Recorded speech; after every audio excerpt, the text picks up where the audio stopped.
Okey, kita nak tengok seterusnya barisan pertahanan badan yang kedua. Kita tengok sini ya. Barisan pertahanan badan kedua terdiri daripada demam. Okey, demam. Saya highlight sekejap kataan. Demam, fagositosis dan keradangan. Mekanisme barisan pertahanan badan yang kedua juga tidak spesifik. Maksudnya dia tak spesifik, dia bertindak secara umum. Macam mana yang dikatakan spesifik tu nanti cikgu akan terangkan. Okey, kita tengok dulu Ingat ya, barisan pertahanan badan yang pertama juga tidak spesifik, barisan pertahanan badan yang kedua juga tidak spesifik. Okey. Kita nak tengok seterusnya. Demam, fagositosis dan keradangan. Okay, cikgu rasa cikgu nak terangkan fagositosis dulu. Nanti awak bagi faham fagositosis dulu. Saya mulakan dengan fagositosis dahulu. Okey. Apa dia fagositosis? Kena highlightkan perkataan ni. Apa dia fagositosis? Fagositosis adalah sejenis proses pemerangkapan dan pencernaan mikroorganisma atau zarah lain seperti sel mati oleh sel fagosit.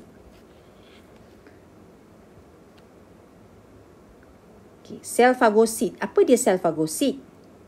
Sel fagosit adalah sejenis sel darah putih, iaitu sel leukosit. Bila sebut sel leukosit ni, sel darah putih tau.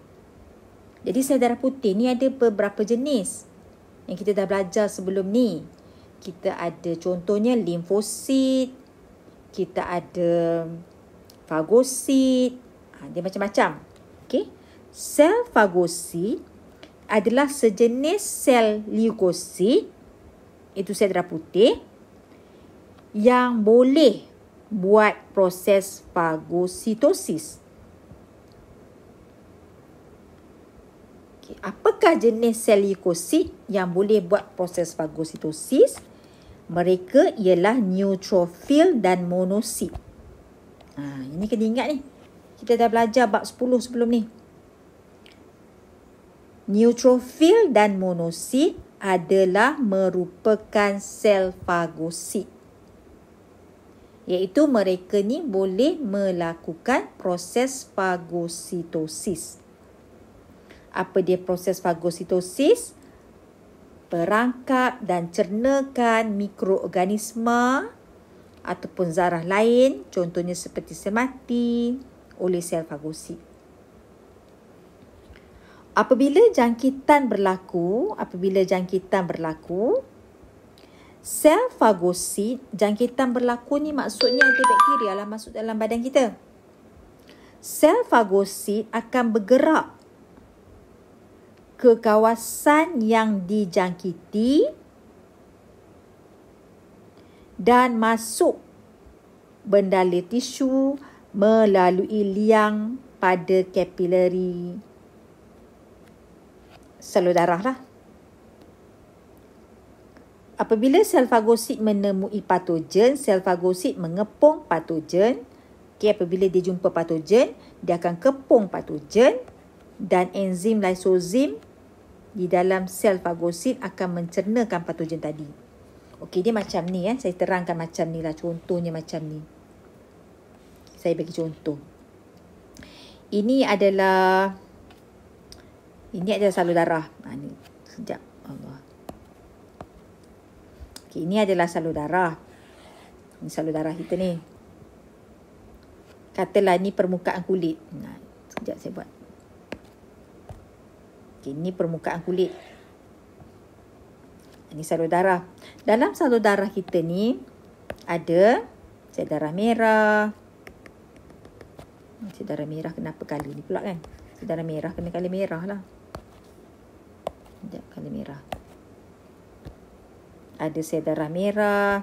Ada sel darah merah. Sel darah merah banyak lah ni. Sel darah merah berbentuk cakra dua cekung. Okey.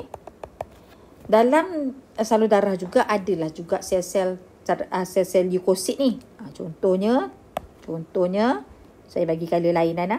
Contohnya ini adalah sel neutrophil ni adalah sel neutrophil contohnya. Neutrophil ataupun monosit. Macam-macam lah. Ni adalah geng-geng leukosit ni. Okey. Katalah apabila berlaku ada bakteria yang masuk. Contoh ni ada bakteria yang masuk. Bakteria masuk melalui kulit. Ni kulit. Apa yang berlaku? Sel fagosit ni akan keluar. Ni bakteria. Contoh ni bakteria. Katalah ni bakteria. Apa yang berlaku sekarang ni? Sekejap. Ni maksudnya telah berlaku jangkitan lah ni. Jangkitan lah, bakteria masuk dah dalam tisu badan kita. Jadi, sel fagosit ni akan keluar. Dia asalnya duduk dalam salur darah. Tapi dia boleh keluar. Berbeza dengan sel darah merah. Sel darah merah dia duduk dalam salur darah dan sel darah merah tak boleh keluar. Beza. Tapi sel darah putih dia boleh keluar. Dia boleh keluar. Mereka ni akan keluar dan attack bakteria ni tadi. Dia akan telan bakteria. Dia akan kepung bakteria ni dan dia akan telan bakteria ni. Melalui proses fagositosis. Yang ni yang kita nak belajar sekarang ni. Apa yang dimaksudkan dengan proses fagositosis tu. Okey, kita tengok sini ya. Contohnya. Peringkat-peringkat fagositosis diringkaskan dalam rajah 11.3. Okey, kita tengok sini. Okey, ini katalah ni bakteria. Bakteria masuk. Apabila bakteria masuk, apa yang berlaku? Sel fagosit yang ada dalam salur darah ni akan keluar dan pergi kepung bakteria tadi. Sel fagosit bila dia sampai dekat dengan bakteria ni, sel fagosit ni bila dia sampai berhampiran dengan bakteria, dia akan mengunjurkan pseudopodium. Mengunjurkan pseudopodium. Apa maksud pseudopodium ni? Dia akan mengunjurkan pseudopodium ke arah bakteria dan mengepung bakteria tersebut. Pseudopodium tu dia keluarkan kaki palsu dia. Ni adalah pseudopodium ni. Benda ni tak ada. Asalnya benda ni tak ada. Tapi bila ada bakteria, dia macam keluarkan dua tangan dia tu. Dia akan kepung. Inilah yang dikatakan dengan pseudopodium. Ni pseudopodium ni. Macam unjuran panjang ni.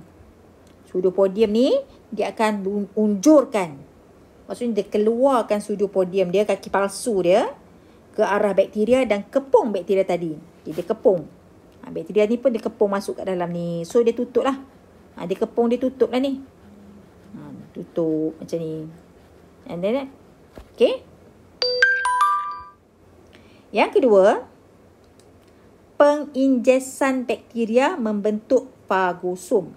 Jadi bila bakteria tu dah dikepung, okey, ni bakteria yang tadi ni. Okey, bakteria ni dah dikepung. Penginjesan bakteria tu maksudnya pengepungan bakteria lah. Telah membentuk fagosom. Yang ni kita panggil struktur ni kita panggil fagosom. Fagosom ni sebelum ni tak ada. Tapi bila dah ada bakteria, bila dah pseudopodium dah kepung, terbentuklah fagosom. Dalam fagosom tu ada bakteria. Fagosom yang ni tadi ni, fagosom ni tadi ni bergabung dengan lysozyme. Bergabung dengan lysosom. Ni ada satu organel namanya lysosom. Lysosom ni dalam dia ada enzim lysozyme. Lysosom tadi dia bergabung dengan bergabung dengan organel lysosom tadi. Dia bergabung. Nampak bergabung. Bila bergabung, lysosom ni dalamnya ada lysozyme, ada enzim. Jadi enzim tu pun masuklah dalam fagosom tadi. Jadi kombinasi fagosom dengan lysosom tu namanya fagolysosom. Banyak sangat jangan keliru namanya fagolysosom. Banyaklah istilah sikit. Okey. So, apa yang berlaku pada bakteria dalam fagosom tadi? Bakteria di dalam fagosom, dimusnahkan oleh enzim lysosome tadi. Dimusnahkan, nampak tak bakteria ni tadi ni dah dipecah-pecahkan dan dihancur-hancurkan. Bakteria tu dah dihancurkan dah. Jadi bakteria terurai. Bakteria terurai tu maksudnya bakteria ni dipecahkan lah. Musnah lah. Fagosit ni tadi, dia akan menyingkirkan sisa mikroorganisma yang tercerna keluar sel. Jadi, benda ni bergerak. Okey, benda ni bergerak. Fagolisosom ni bergerak menghampiri dengan permukaan membran fagosit tadi dan dia akan keluarkan bahan-bahan yang dia cerna tadi. Okey, inilah caranya macam mana dia nak musnahkan bakteria yang masuk dalam badan kita. Proses ini namanya fagositosis yang hanya boleh dilakukan oleh sel fagosit, iaitu neutrofil dan monosit sahaja. Jadi awak kena ingat step nombor 1, 2, 3, 4 dan 5 berserta dengan gambar rajah ni sekali.